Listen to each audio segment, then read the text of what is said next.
Satelit teleskop Hubble mengudara jauh di atas bumi, mengirimkan jutaan foto dan video fenomena alam semesta, dan ilmu tentang semesta alam pun menjadi alat tajam untuk mengenal asal-usul alam semesta raya ini.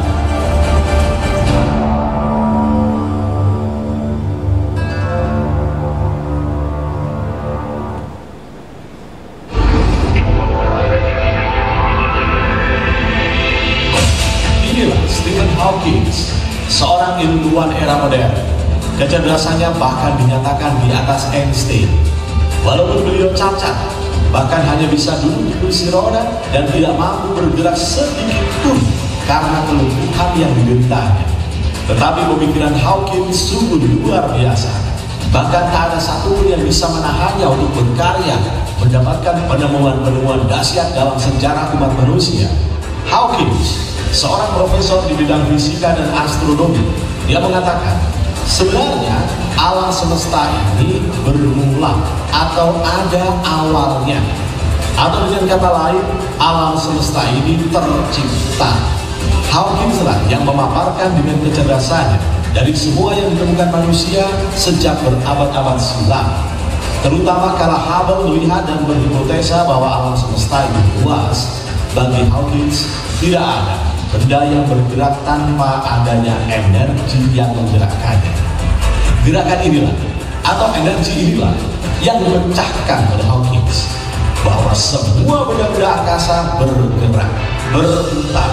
Maka awal bergeraknya atau berputarnya adalah saat di mana alam semesta ini tercipta. Tercipta karena sesuatu yang padu, sesuatu yang padu, yang bentuknya seperti bola kemudian meledak. Ledakannya sangat dahsyat dan sangat kuat. Itulah awal terbentuknya alam semesta. Big Bang terjadi. Big Bang yang luar biasa inilah awal dari alam semesta, ketika sesuatu yang padu meledak dan terciptalah alam semesta.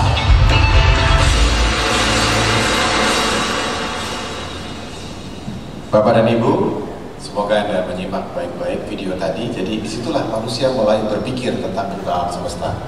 Dan untuk mengingatkan, ini rentang waktu dari zaman Plato 200 tahun sebelum Masehi hingga zaman Stephen Hawking tahun 1990. Dan hari ini Pak, kita sudah sepakati bahwa alam semesta tercipta. Dan tercipta karena sesuatu yang padu meledak. Teorinya namanya Big Bang. Orang Indonesia sudah tahu tuh ini.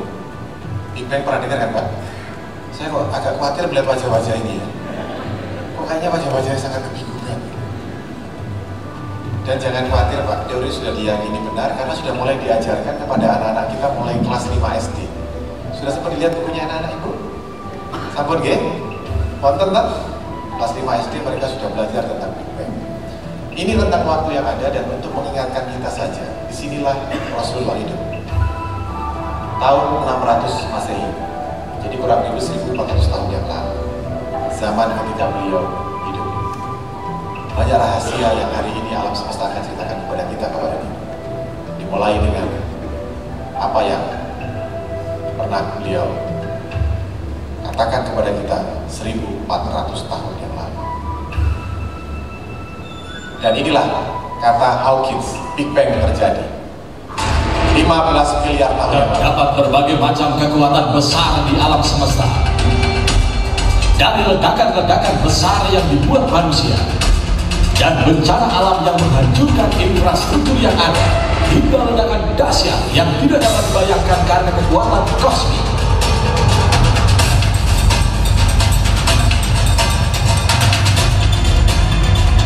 Seperti meledaknya matahari atau hipotesa tentang asteroid yang menghantam. Kosmik sebenarnya adalah bahaya yang mengancam sewaktu-waktu saat ini.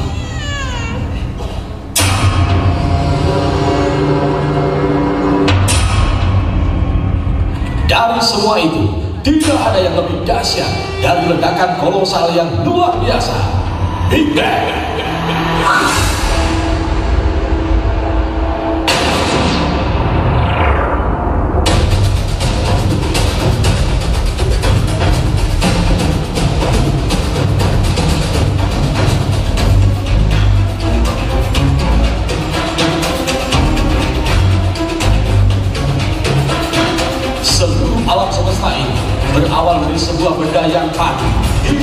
besar dari botol.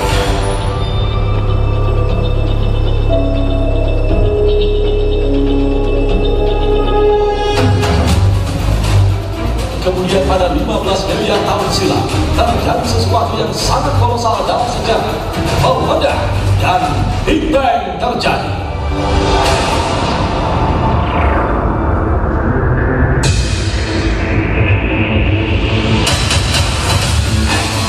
Dari 1/miliar detik, ukuran alam semesta yang kecil tersebut meluas bermiliar-miliar jarak. Big Bang telah menciptakan ledakan kolosal yang telah menjadikan alam semesta yang dapat kita dari saat ini.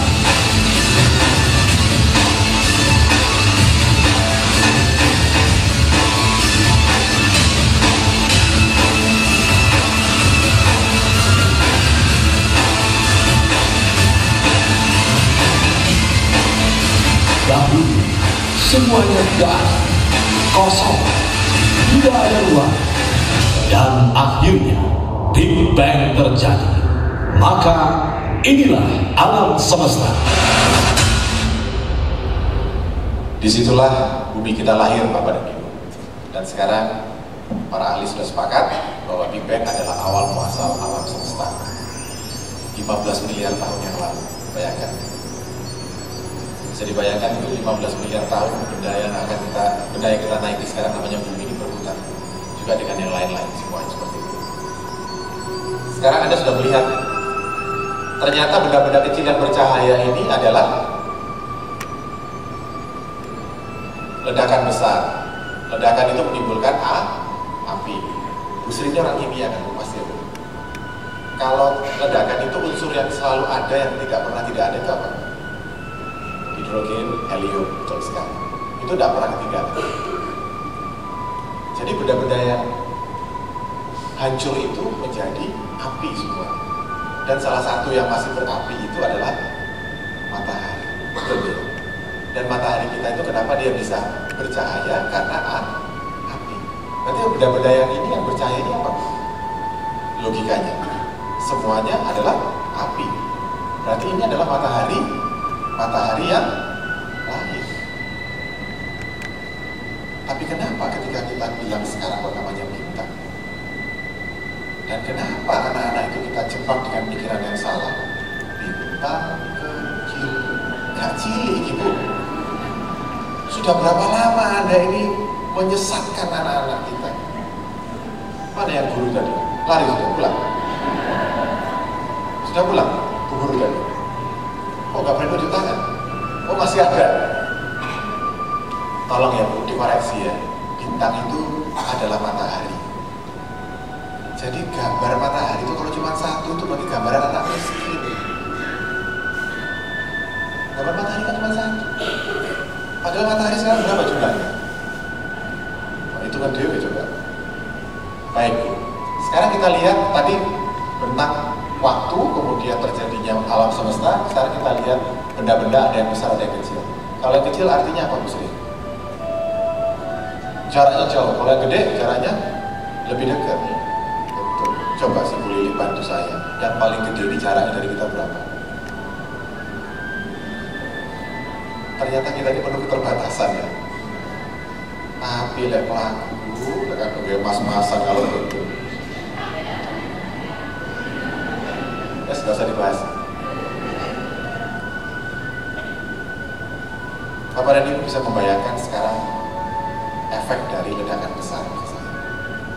Dan caranya kita akan melihat luasnya alam semesta ini seperti apa.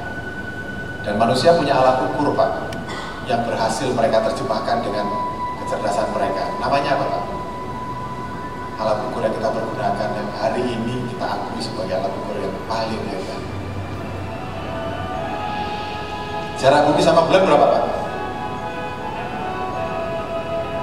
Berapa? Caranya ukur bagaimana? Geometran. Iya betul, Pak. Kecepatan cahaya. Mari kita lihat. Kecepatan cahaya itu adalah kecepatan tercepat di jagat raya. Anda sudah tahu semua orang Brawijaya. Kecepatan tercepat di jagat raya 299.279 km per detik. kita ambil rata-rata saja Pak ya, angka pebulatan berarti berapa? 300.000 kilometer per detik Pak. Ini per detik loh Pak. Kalau per detik itu susah ya kita membayangkan, karena kita satuannya biasa menggunakan per jam. Berarti 300.000 itu dikalikan 60 Pak Rio. Hasilnya dikalikan lagi 60. Kurang lebih berapa? Mas Irfan tahu? Google Map? Goyo. Hasilnya kurang lebih 1.080.000.000 kilometer per jam. Pak Haryono coba dicari speedometer 1 miliar Pak. Tanya ke Pak Tono yang calon pembalap ini. Iya Pak, Ono atau Pak, motor 1 miliar speedometer ini. Bayangkan, itu kecepatan cahaya. Next. Mungkin, ini yang menarik, Anda pernah tahu bahwa konstantase atau kecepatan cahaya itu, kecepatan tercepat di jagat raya, sudah diukur, dihitung, ditentukan oleh berbagai institusi di dunia, dari Amerika, dari Inggris, dan dari seluruh negara-negara dalam konferensi ke-17. Tolong lihat 3 digit di depan ya Pak ya. Maaf, 6 digit di depan. Ini Amerika Serikat, Biro Standarisasi Nasional mereka. Ini dari Inggris, laboratorium fisika mereka, dan ini konferensi ke-17. Sama nggak Pak? Ibu? Sama nggak? Sama, seluruh dunia mengakui kecepatan cahaya adalah 1.080.000.000 kilometer per jam. Next. Nah, Bapak dan Ibu, tapi Anda seharusnya tahu bahwa kecepatan cahaya itu dapat ditentukan dengan sebuah informasi yang sangat tua yang sudah ada 14 abad silam, namanya Al-Quran. Penemunya seorang Mesir namanya Profesor Mansur Hassan Al-Nabi. Ini teman saya Pak. Dia kan imbil-imbilan kalau pong ini lah kompos. Ini ada di blognya beliau dan saya download dari situ sekedar untuk sharing dengan Bapak dan Ibu. Mari kita lihat apa yang ditemukan Pak El-Nabi. Pak El-Nabi menggunakan 3 parameter sederhana dalam Al-Quran. Saya katakan sederhana karena kata-katanya semuanya eksplisit. Dia Allah menciptakan matahari bersinar dan bulan bercahaya, dan ditetapkannya tempat-tempat bagi perjalanan bulan itu agar kamu mengetahui bilangan tahun dan perhitungan waktu. Jadi Pak El-Nabi itu menggunakan parameternya bulan. Kalau kalender kita sekarang kan menggunakan parameter apa? Matahari. Kenapa? Dia Allah menciptakan malam dan siang, matahari dan bulan masing-masing beredar dan garis edar. Jadi bulan itu ada garis edar, matahari juga. Tapi menurut Pak El-Nabi, bulan itu beredar selalu lebih konstan daripada matahari. Bulan itu selalu berputar dan datang tepat pada waktunya. Iya kan? Bulan berputar dan pasti datang. Datang, datang, datang, datang. Tidak pernah ada datang matahari. Iya kan? Itu konstan pasti. Oh iya, udah mulai terpikirkan kan? Oh berani cahaya kan? Dia mengatur urusan dari langit ke bumi, urusan itu naik kepadanya dalam satu hari kadarnya 1000 tahun menurut hitungan. Jadi 1 itu harus sama dengan 1000 tahun. Kalau dikonversi ke bulan berarti 1 harus sama dengan 1000 kali 12. Jadi ini, mari kita lihat perhitungan Pak El-Nabi seperti ini. Ada yang teman saya dari MIPA hari ini, matematika atau enggak? Ada. Saya pernah nanya ini ke teman saya, anak MIPA dulu. Ada? Mbak, saya mau tanya, ini persamaannya biasa atau dia lebih advance? Biasa kan? Teman saya ngomong ini persamaan biasa, karena di kalkulator semuanya ada rumusnya. Kalkulator saintifik loh Bu ya, bukan daging sing noleh akeh loh. Dan hasilnya ini, hasil perhitungan Pak El-Nabi. Mari kita komparasi. Bandingkan kecepatan sang urusan hasil perhitungan dengan nilai C, kecepatan cahaya sudah diketahui. Ini hasil pengukuran Pak El-Nabi, 6 digit di depan Bapak dan Ibu lihat. Ini hasil pengukuran Amerika, ini hasil pengukuran Inggris Raya, dan ini hasil pengukuran konferensi ke-17. Sama nggak? Sama nggak? Sama nggak? Akan aku tunjukkan kepadamu bahwa Al-Quran itu benar. Dan apakah Tuhan tidak cukup buat kamu? Ini Allah lagi tanya sama kita. Sekarang pelan-pelan alam semesta kasih pesan. Yang pasti bukan pesan antar. Ini pesan beneran. Dan ibu sekarang harus berpikir dengan sungguh-sungguh. Bapak dan Ibu, kesimpulan dari artikel Pak El Nabi, perhitungan ini membuktikan keakuratan dan konsistensi nilai konstanta C, hasil pengukuran selama ini yang juga menunjukkan kebenaran Al-Quranul Karim sebagai wahyu yang patut dipelajari. Loh, orang pintar aja masih ngomong gitu loh. Patut dipelajari dengan analisis yang tajam. Karena penulisnya adalah Sang Pencipta alam semesta. Kalau sudah ingat kecepatan cahaya, Pak, Ibu, kita ngomong hari ini, Pak El Nabi nulis ini, Pak. Ini kan fakta. Sudah ketemu kan ilmunya. Kita bicara 1400 tahun yang lalu, zaman Nabi Muhammad. Yang terpikirkan apa, Pak, tentang kecepatan cahaya? Apa yang Ibu pikirkan? Apa yang Anda pikirkan tentang kecepatan cahaya ketika Nabi? Zaman Nabi? Ya? Isra Mi'raj, betul.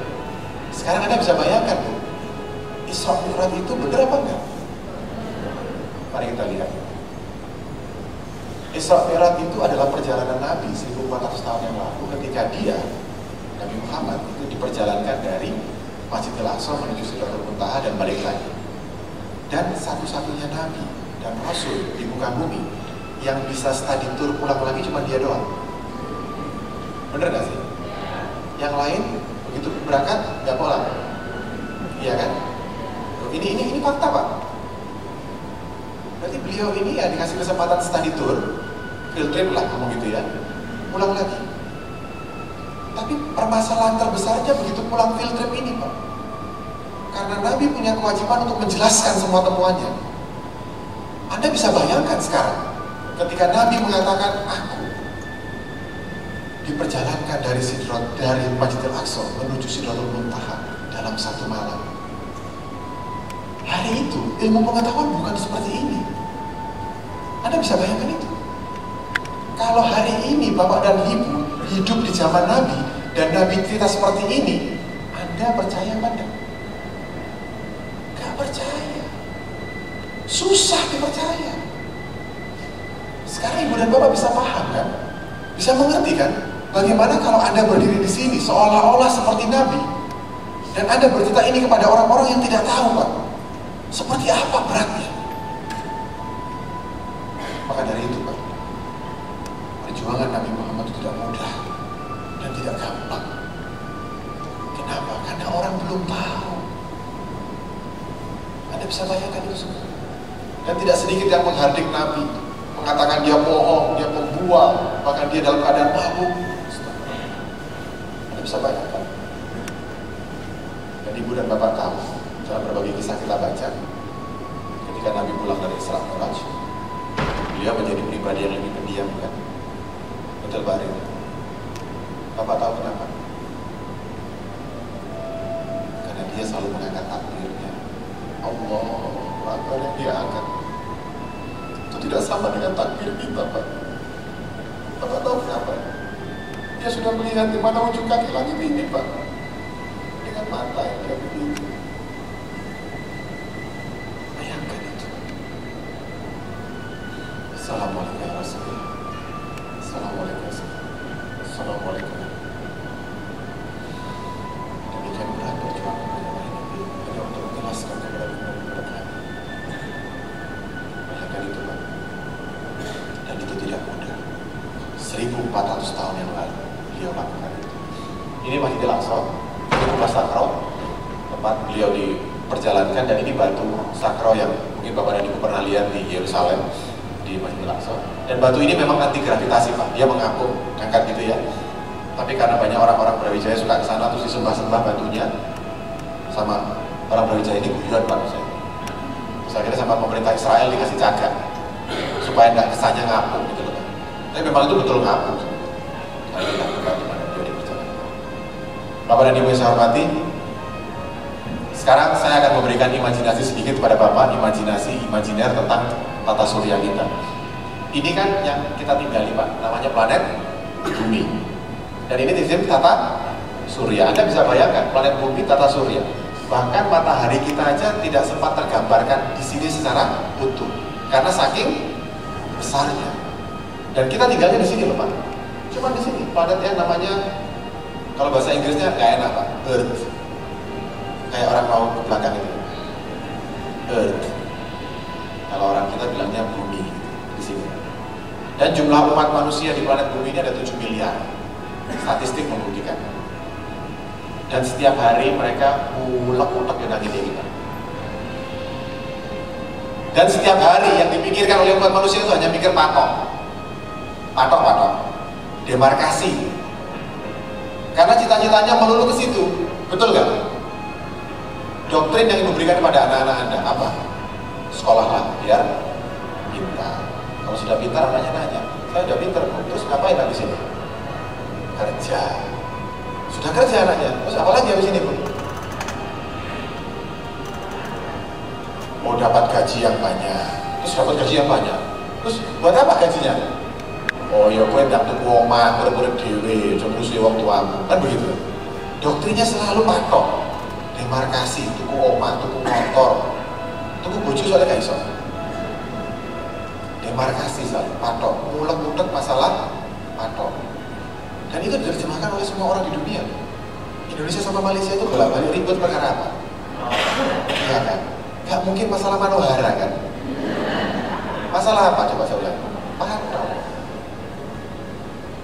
Yang sekarang kita lihat setiap hari Palestina sama Israel itu perang bertahun-tahun itu masalah apa coba? Patok. Iran sama Irak tahun 80-an perang masalah apa? Patok. Coba lihat. Jadi semua orang itu mulek-mulek masalah patok. Padahal kita kalau sudah lewat umur mati bakal tak beres deh. Baik. Ada di antara Bapak dan Ibu di sini yang masih belum punya tanah untuk Anda bangun rumah? Ada nggak?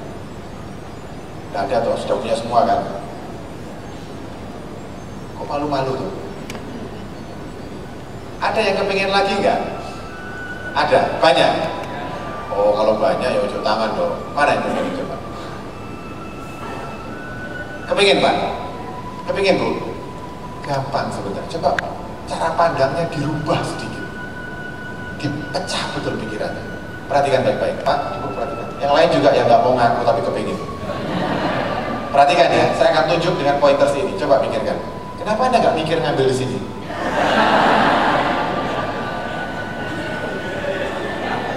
Guyu kan? Makanya sampai pikir ini dagelan Pak. Anda tertawa karena menurut Anda itu impossible. Bukan itu, karena Anda tidak pernah melihat dengan mata sendiri kan? Jadi level kita itu masih di situ selalu, terbatas oleh cara mata memandang. Coba Bapak Ibu perhatikan. Anda tahu kenapa Amerika, Rusia, Jepang, sekarang Cina, India, mereka berlomba-lomba dalam program antariksa. Dan salah satu satelit Amerika yang namanya Voyager 1 itu ada di sini sekarang dari tahun 70-an. Hukum internasional mengatakan ketika ada sebuah daerah tak bertuan dan siapapun yang menancapkan patakannya di sana, maka dia adalah pemilik dari tempat di mana dia letakkan patakannya. Jadi hari ini kalau Bapak dan Ibu mau pergi ke bulan, Anda harus ngurus visa ke mana? Amerika. Itu benar itu. Teritori itu milik Amerika. Orang Indonesia cuma menyanyi seperti bulan di atas sana, agak bulan-bulan tapi kakek nyanyi ya Dewi. Nah, apa yang terjadi Bapak dan Ibu? Mereka menghabiskan uang yang tidak sedikit untuk program antariksa karena mereka berusaha keras berpikir bagaimana caranya menciptakan atmosfer planet-planet terdekat dengan bumi yang ketika mereka injeksikan akan sama dengan bumi kita. Loh, lihat mereka bisa migrasi ke sana lah sampai tetap jadi penonton kan? Betul kan? Kenapa? Karena Anda anggap itu semuanya tidak mungkin. Dan mereka mengatakan itu mungkin. Itu kan? Hitler ketika dia menguasai dunia cita-citanya, menurut Bapak dan Ibu cita-cita Hitler itu untuk menguasai dunia itu cita-cita besar apa kecil? Besar apa kecil? Kecil. Hitler cita-citanya cuma sampai di sini kok. Iya kan? Cita-cita Hitler cuma sampai di sini Pak. Hitler itu salahnya cuma satu dia kesalahannya. Dia belum ikut pelatihan mesem. Coba dia ikut, mungkin ceritanya bukan bumi, Pak. Iya kan? Bayangkan, cita-cita Hitler hanya cuma sampai di sini. Bayangkan Nabi Muhammad gitu loh, Pak. Apa yang dia pikirkan? Itu yang tidak diterjemahkan oleh seorang Hitler. Baik, next. Saya akan tunjukkan pada Bapak dan Ibu. Ini sistem satu tata surya itu berarti ada satu matahari dengan planet-planet yang mengitarinya. Tata surya itu ternyata, solar system itu ternyata masih berkumpul lagi, Pak, dalam sebuah sistem yang disebut dengan galaksi, betul sekali. Dan di bawah ini adalah galaksi kita yang disebut dengan Bima Sakti. Galaksi apa cuma satu? Tidak, banyak sekali. Yang akan saya tunjukkan pada Bapak dan Ibu adalah galaksi Bima Sakti di mana kita tinggal. Dan matahari kita ini, apalagi buminya sudah mulai nggak kelihatan ya. Dari sini ini tanahnya Pak Joko yang 400 hektar masih kelihatan nggak? Pak Joko itu kaya nggak dari sini? Nah, bumi kita atau matahari kita itu ada di sini, Pak. Ini matahari kita. Bumi masih kelihatan nggak? Nggak kelihatan. Tanahnya Pak Joko masih kelihatan nggak? Pak Joko itu kaya nggak kalau dari sini? Ini kalau orang Malang bilang kedonyan. Lihat dulu donyone tak kok kene kayak Pak Cili apa gitu. Bahkan tidak nampak lagi oleh mata. Bumi kita, matahari kita di sini, Pak. Dan yang bercahaya putih semua ini adalah matahari lain. Anda bisa bayangkan itu. Dan dalam satu galaksi, dengan segala kerendahan hati saya, Bapak dan Ibu, saya sampaikan, cek di Google kalau nggak percaya, Mas. Dalam satu galaksi, para ahli sepakat, ahli astronomi, ada 200 miliar matahari. Siapa yang maha besar itu, Pak? Siapa yang maha kaya itu, Pak? Siapa yang maha hebat itu? Anda bisa bayangkan sekarang. Ada 200 miliar matahari di sini loh, Pak. Bukan 200.000, Pak, 200 miliar. Dan mereka berputar semua atau diam? Berputar. Sekarang saya mau tanya nih kepada sahabat saya, Mas Joko. Mas, kalau Anda, saya beri jabatan baru, misalnya nih Mas, kita berandai-andai. Saya punya perusahaan taksi terbesar di Indonesia. Gitu Mas Joko ya. Armada saya ada 500.000 taksi. Hampir 1 juta, Mas, setengah juta taksi. Anda saya akan menjadi direktur operasional, ngurusi 500.000 taksi saya sendiri. Mas Joko sanggup? Mas Joko sanggup? Tidak sanggup. Gak sanggup, Bu. Logika nih Mas Joko, sahabat-sahabat saya, Bapak dan Ibu sekalian. Terus saya ngatur 100 miliar ini sopo. Coba kita kembali berpikir dengan keras. Siapa yang maha kaya itu, Pak? Ini pesan. Dan ini bukan angka main-main. Dan angka tidak pernah bohong. 100 miliar matahari ini yang atur siapa? Dan kita selama ini hidup dengan deret ukur yang kita miliki, apapun, rumah, anak, harta, berapa angka itu, Pak? Berapa? Dibandingkan 100 miliar ini. Ini baru bicara satu galaksi. Belum kita lihat Andromeda, galaksi yang lain atau galaksi yang lain lagi. Berapa angka itu berderet, Pak? Saya katakan sekali lagi, ketika ilmu pengetahuan ini bicara, yang ada dalam hati saya adalah hanya malu. Berapa lama kita sudah berjalan dari permukaan bumi dengan kepala tenggara dan sombong. Deret angka, gitu. Biarkan dia bicara.